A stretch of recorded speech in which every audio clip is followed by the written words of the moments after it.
If you've ever felt trapped in a job that drains, in a past that haunts, in a story that whispers, you are not enough. If your dreams feel distant and your courage feels small, listen close. Because 30,000 feet above the world, a man named President James Marshall faced fear without a script, without a stunt double, and showed us this truth. It's not about the title, it's not about the plane, it's about the mindset that rises when everything else fails. In the next few minutes, just give me a few minutes, you will uncover 3 quiet shifts, simple, human, powerful, that turn doubt into drive and fear into fuel. Because Air Force One isn't just a fuel, it's a mirror. And maybe, just maybe, it is the beginning of your return to power.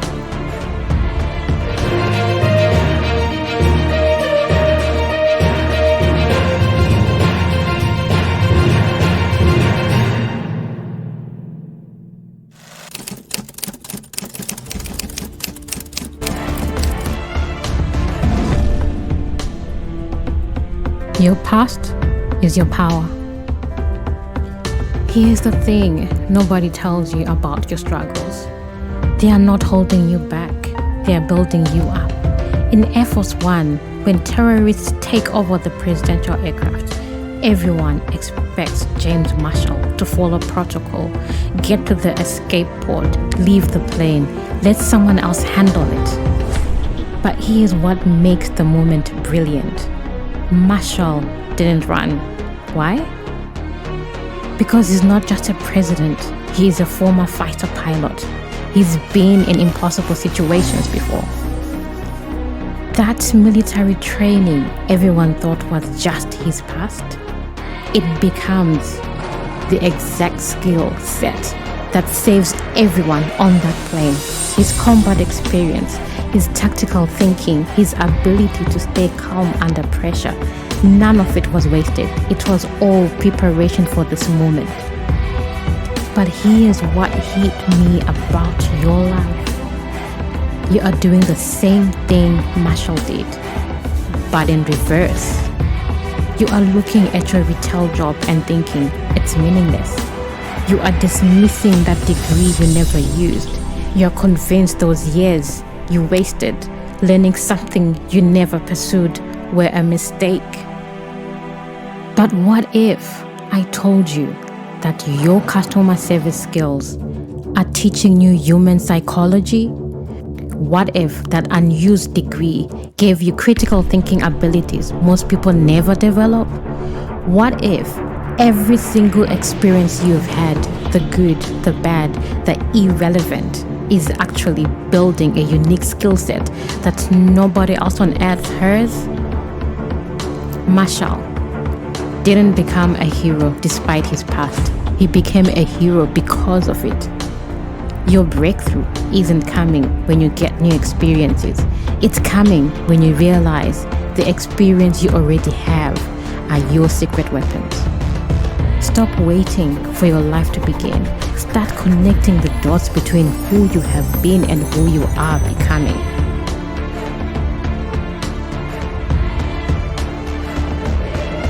Fear is your compass. Here is the second lesson that changes everything. The thing you are most afraid of doing is exactly what you need to do the most. Watch the scene closely. Marshall is terrified. He is the President of the United States, and he's crawling through air ducts, fighting trained terrorists, making split-second decisions that could kill everyone he loves. This isn't his job description. This isn't what he signed up for. But here's the genius of this moment. He does it anyway, not because he's not scared, but because he's scared of the right thing. Most people are scared of looking stupid, scared of failing, scared of what others might think. Marshall is scared of letting people down. He's scared of giving up. He is scared of living with the knowledge that he had a chance to save lives and chose comfort instead. That's the difference between people who break through and people who break down. It's not about eliminating fear. It's about choosing which fear you're going to obey. Right now, maybe your hands shake at the thought of starting that business, speaking that truth, chasing that dream that feels too far, too loud, too much. But ask yourself this: what scares you more? The sting of trying and falling short? Or the silence of never trying at all? The bruise of a stumble? Or the burden of regret that lingers for years? President Marshall showed us something real. That courage doesn't wait for fear to leave the room. It walks in anyway. It feels the fear, but doesn't let it take the wheel. It turns it into fire, into fuel, into forward. So maybe the thing you are afraid of most is the exact door you need to walk through. Because on the other side of that fear is freedom, growth, and the version of you have been dying to meet.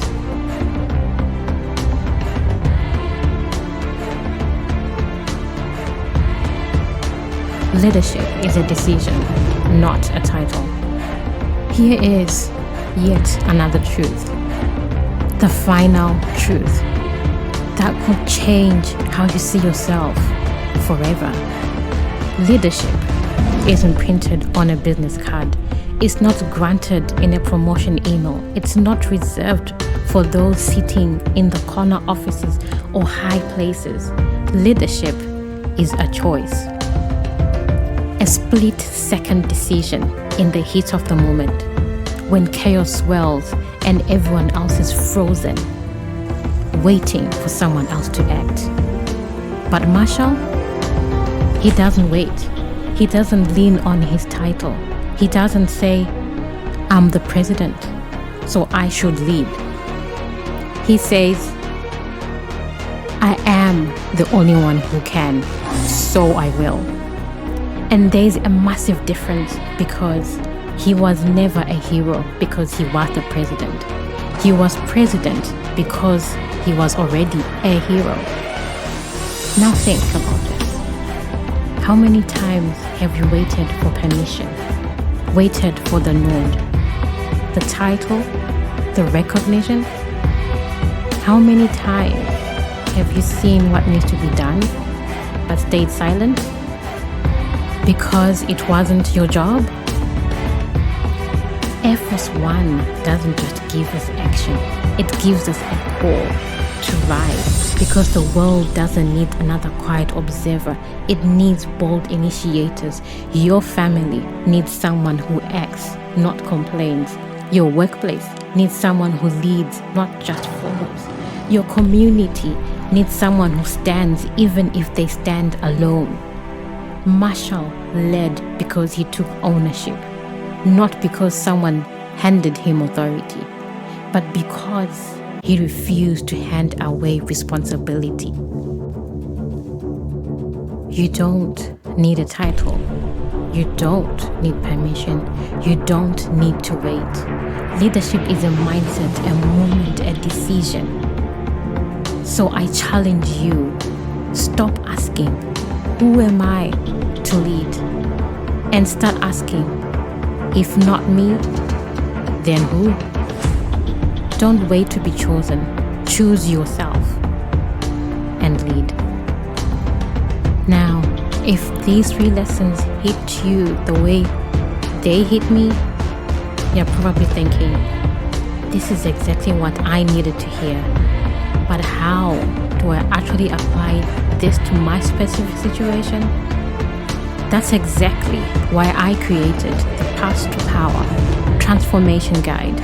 It's a step-by-step workbook that helps you identify your hidden strengths, map your unique skill combinations, and create an action plan that turns your background into your breakthrough. But there's what I want to know. Which of these 3 lessons hit you the hardest?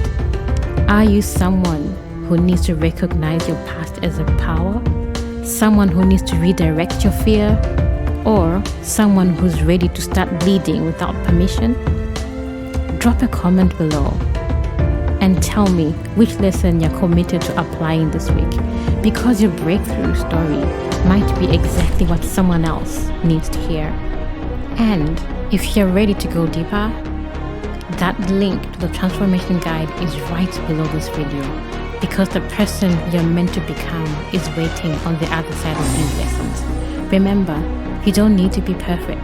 You just need to be willing to use what you've got to become who you want to be and who you're meant to be.